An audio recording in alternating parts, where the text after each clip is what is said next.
તો બોલો દશામાની જય। હેલો, તો દશામાને ઢોકળાની તૈયારી થઈ છે। ટોપિયાનો પાખો લાગી ગયો છે, અંદર પાણી છે, જુવાર મૂકી દીધી, પાંદડા મેં સાફ કરી દીધા, ચૂલો પેટી ગયો, ઢોકળા વણાય છે, તળભાભી વણે અને મમ્મી આ ટોપિયામાં પાખી બાંધી અને પકાવવાની તૈયારી કરે છે।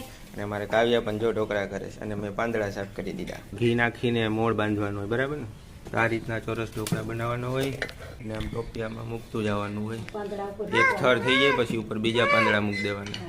આવી રીતે દશામાના 5 દીવા પણ હોય છે। સાફ કરી લઉં।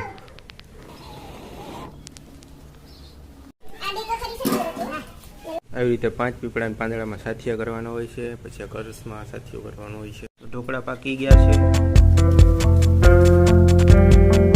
તો આ દશામાના ઢોકળા કહેવાય છે પાકી।